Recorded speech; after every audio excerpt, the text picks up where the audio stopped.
back to Resistance Chicks, where your host's been... Okay, I haven't been here. You were here yesterday. No, 2 days ago. I have not been here in a really long time, and I've missed you. Anyway, we're your hosts, Leah and Michelle. Today's the 30th of August, 2019. I didn't even watch Leah's show. I don't know what all she covered. A lot happened. All right, so we're going to move on here. Yesterday, on Tuesday, the YouTube Susan, I don't really want to talk about this because it makes me sick to my stomach because I hate Hope's Getting Up and the Hope's Getting Dashed, but I did a show and, well, you weren't here, and Owen said, look, you, the ban on InfoWars has been lifted. It was a hoax. It wasn't a hoax, but this is what went down. Susan Wojcicki announced that the platform would invite offensive content back onto the site, writing in an open letter to YouTube creators. Without an open system, diverse and authentic voices have trouble breaking through. I believe preserving an open platform is more important than ever. In response, InfoWars relaunched its War Room YouTube channel, which boasted 2.4 million followers before being terminated last August for violating YouTube's community guidelines. The first new video uploaded to the new War Room channel featured host Owen Schwarter celebrating Wojcicki's announcement. It was titled "Breaking." YouTube CEO says Alex Jones and InfoWars ban is over. Wojcicki didn't mention InfoWars in her letter, but this is how he literally interpreted it. Since going live, War Room has uploaded 13 videos, but it didn't last long. Shortly after Vice published their article noting that Schroer's last video had been up for 17 hours, YouTube deleted the InfoWars channel. Oh, wow. We're committed to preserving openness and balancing it with our responsibility to protect our community, said YouTube spokesman Ivan Chow. That means taking action against channels that continue to violate our policies. So it was this moment, I thought, oh my gosh, yay. And then, no. I don't know, though. I kind of still see it as a good thing because it's going to prove, once again, YouTube's insanity. They're like, what's the word that I'm looking for? I mean, they are completely insane, going back and forth and back and forth and back and forth. You know, they're doing this, and it's kind of like no publicity, or any publicity is good publicity. And the publicity, the light shining on what YouTube is doing to InfoWars and to the rest of us, I think that's a good thing. So I wouldn't be too upset. So I guess Obama... And I think that Owen knew that when he put the video out. It was provocative. It was provocative. For them to do that. Yeah. To make a point. Owen took advantage of that and said, hey, look, this is what they're... And then just to get them banned again. So they can say we were banned for a second time. It's a smart move on Owen's part, I think. I think so, too. So Obama returns to politics with initiative to favorably position Democrats gerrymandering and stuff like that, I guess. He has not put his support behind his own vice president, Joe Biden, who is... You know, I watch it all day. I watch it on Talk. Nobody wants to get behind a loser. Biden tells this long story, and it's all made up in his head. It's a bunch of messed up stories. I should play it. I've heard it 3 times now. But anyways, Obama has not supported Biden. But he's back to combat partisan gerrymandering. Obama tweeted a message about a program known as redistricting You as part of All on the Line campaign. That campaign is a merger of his Organizing for Action with the former Eric Holder's National Redistricting Action Fund. That just sounds like communist. Oh my gosh, I know. I've always believed that training is at the heart of organizing. It's why I made it a priority in my 2008 campaign and throughout our larger movement for change in the years since. The movement is for fair maps. Fair maps or favorable maps. He's back. Holder warned in 2017 that Obama would be making a return to politics, and he's coming. He's coming. And so he's coming. It's not about fairness. Former Wisconsin Governor Scott Walker counters that the effort has little to do with opposition to drawing congressional districts based on partisan interest, and more to do with benefiting the Democratic Party solely. Fox News reports that redistricting you is focused on impacting and withdraw. Of course, they're wanting to redraw Democrat. I mean, it's not even a joke. I mean, hello, duh. So we're not winning, and so we need to make it so that it's in our advantage to win. Yeah.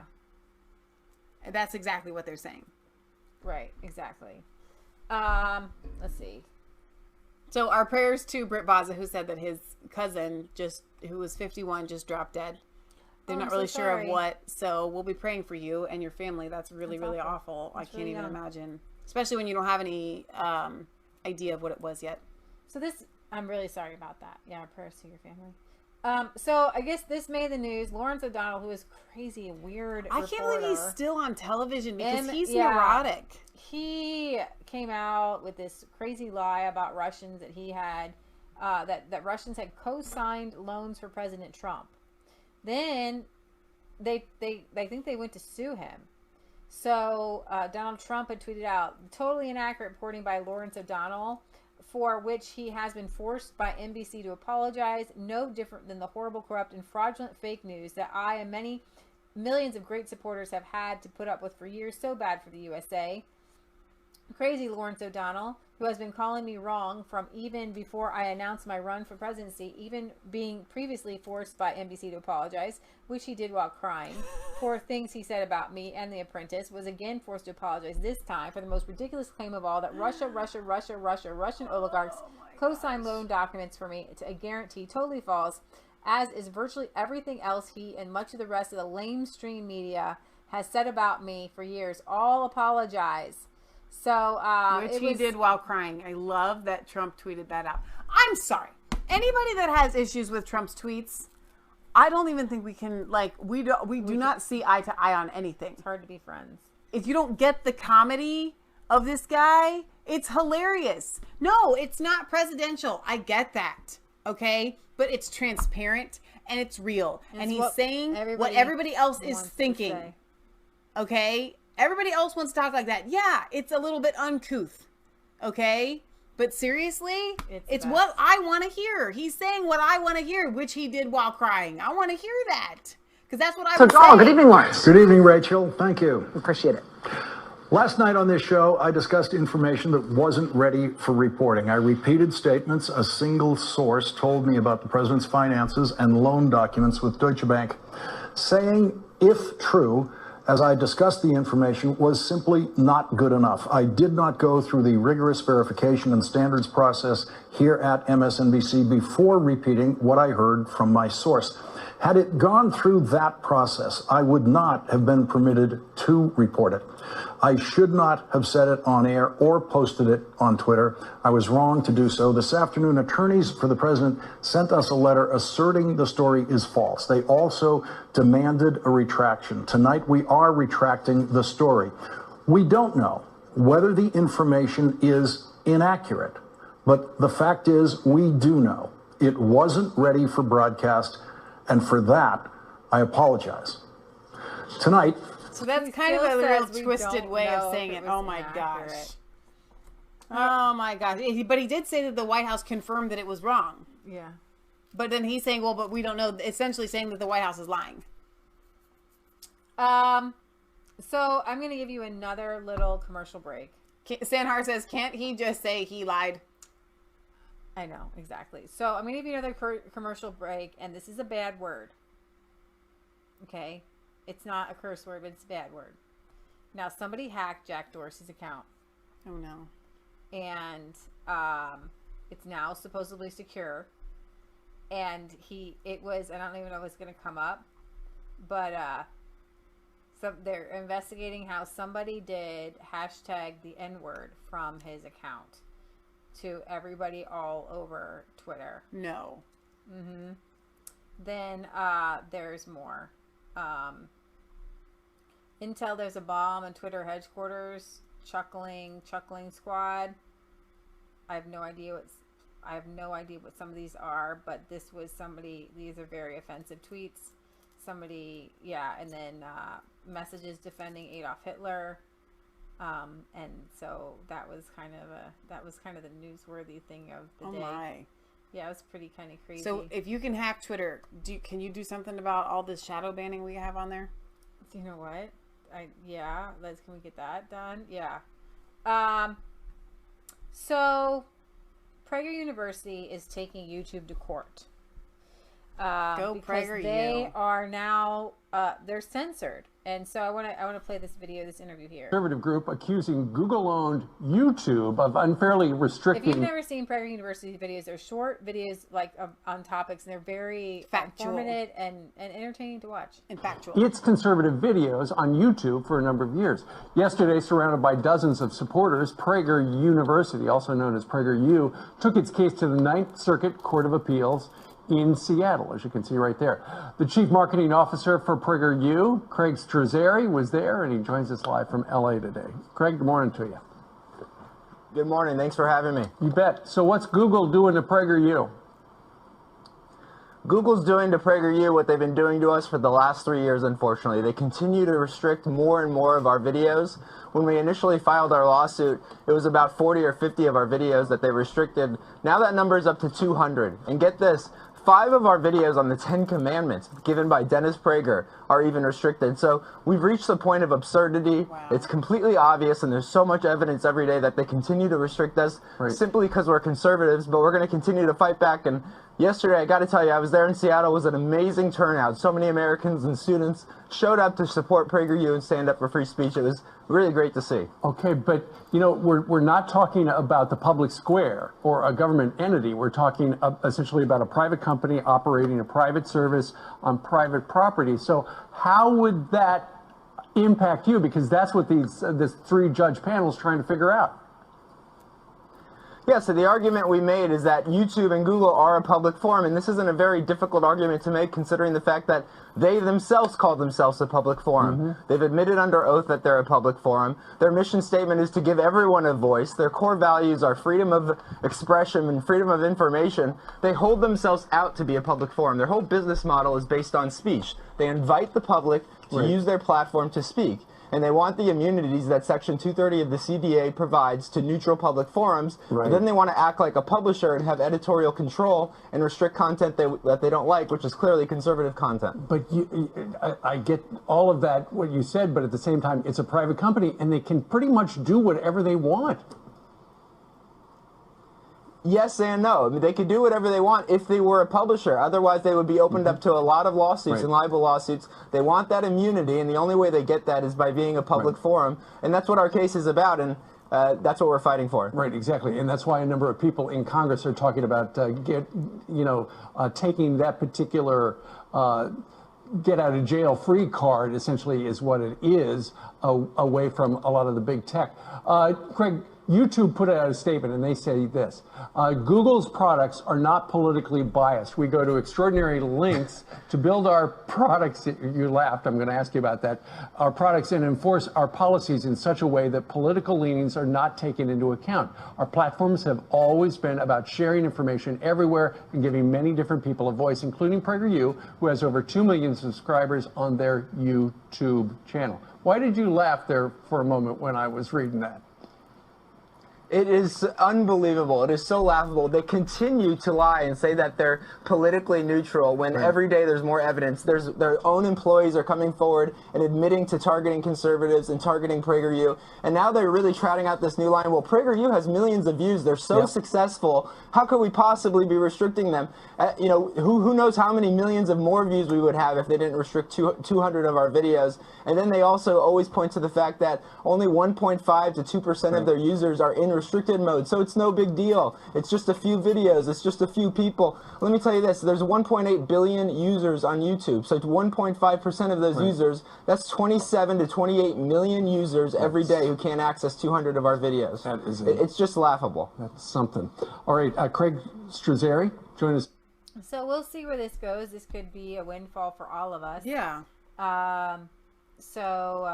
A lot of people are supporting them right now, but I'm just keep watching their videos. If you subscribe to them on YouTube, subscribe to them on Twitter, follow them on Twitter. Let me highlight this argument that he made there, because even we get it from our conservative viewers here and our supporters here on Resistance Chicks at times. You don't understand, they're a private company. No, you don't understand. If they want the anonymity and they want the safety net of not being a publisher where they restrict content, if they want that, then they will be opened up to a whole slew of libel laws and lawsuits. And YouTube would collapse. They would literally become nothing because nothing would be allowed to be published. Nothing would be allowed to be out there. And so YouTube is going to have to give on this. Eventually, they're going to have to cave because it's going to come to the point where they either give up that get out of jail free card that he was talking about, or they have to allow people like InfoWars and YouTube back on their platform. Oh, absolutely. In America right now, and perhaps the free world, is Prager University versus YouTube. You might consider this a grandiose statement, especially since I'm the lead attorney for PragerU. I assure you, it's not. That's because this case is about the most fundamental freedom Americans have, freedom of speech, as enunciated in the First Amendment to the United States Constitution. All our freedoms, the very concept of freedom, springs from this right. Lose it, and we're no longer free, not as individuals and not as a nation. I'm not willing to accept that. PragerU doesn't accept that, and you shouldn't either. Okay, so how did we get into this situation? A little background. PragerU is what is called a 501c3, a nonprofit educational media company. It's known primarily for its 5-minute videos. In 2016, viewers began to notice that certain PragerU videos were no longer available. YouTube had placed them on its restricted list, which prevents the videos from playing on computers using content filters to screen out violence and pornography. PragerU assumed this was simply a case of bad algorithms, but YouTube said no. Each restricted video had been reviewed by a walking, talking human. The list included such diverse titles as Are the Police Racist? By Heather McDonald, Israel's Legal Founding by Alan Dershowitz, and even a video on the 10 Commandments by Dennis Prager. YouTube deemed each one unsuitable for young people, treating these videos the same as they would, say, for ones containing pornography or excessive violence. Keep in mind, this is PragerU we're talking about, as Main Street as you can get. And that ultimately turns out to be the issue. PragerU's center-right content, many of their videos, by the way, have no political theme at all, offends YouTube sensibilities. In other words, the videos aren't being restricted to protect young people from inappropriate content. They're being restricted to protect young people from ideas YouTube disagrees with. Very true. We didn't want to sue. We tried to reach an accommodation. But when YouTube wouldn't take the offending videos off the restricted list, there are now 100 on that list, we had no other option. YouTube was infringing on our right to free speech. We filed in federal court in late 2017 and thereafter in California state court. Wait a second, you might say. YouTube, which is owned by Google, is a private company. Can't they do anything they want? The answer is yes and no. Yes, if they are a publisher. No, if they are a public forum. So what's the difference? This gets right to the nub of the matter. A publisher chooses the content that resides on its site. The New York Times is a perfect example.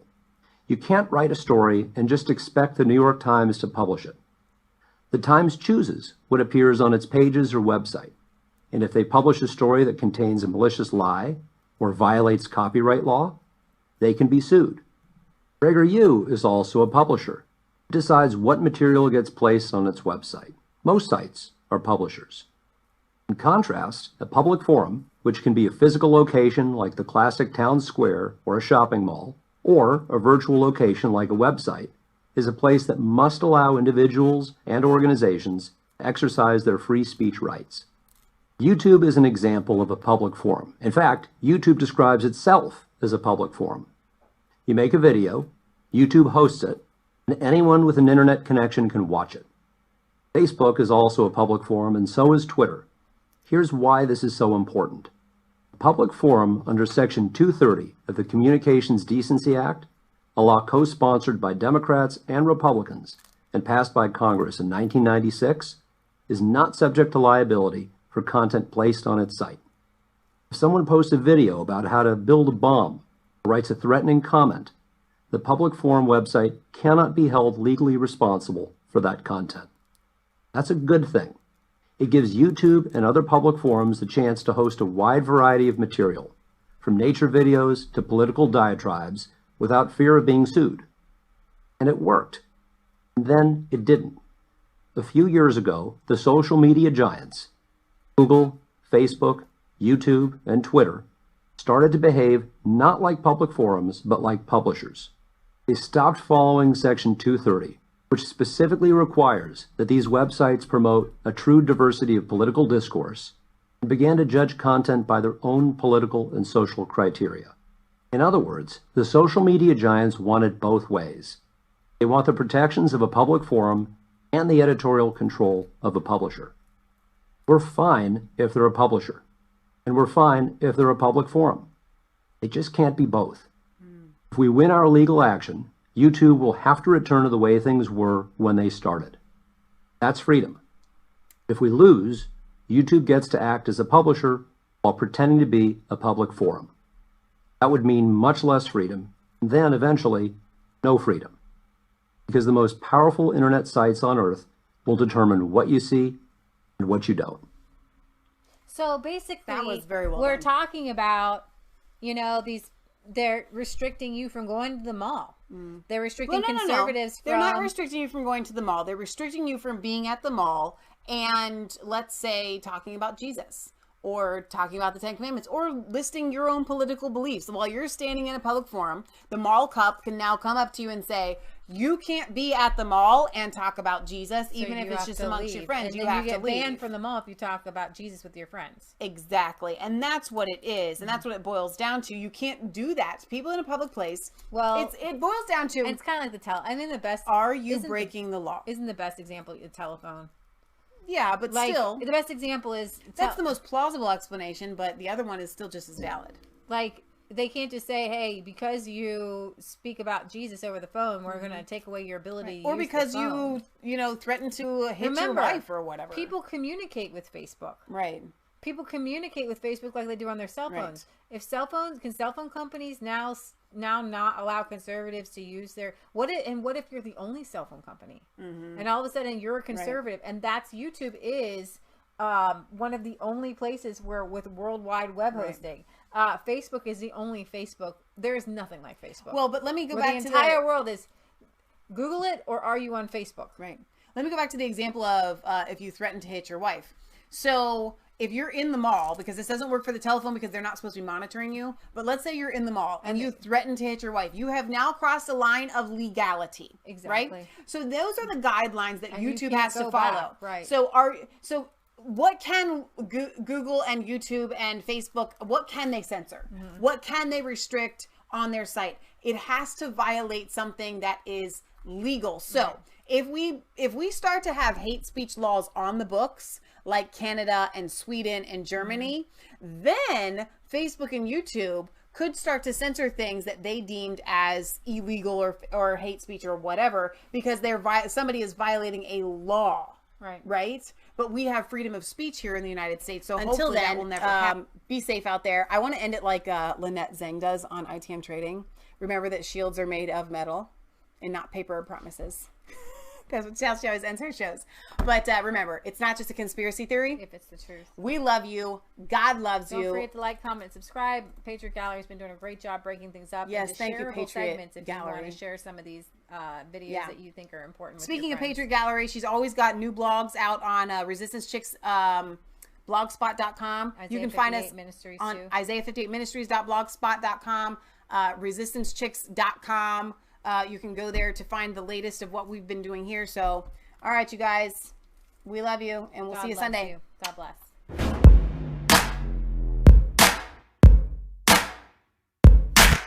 I was cold.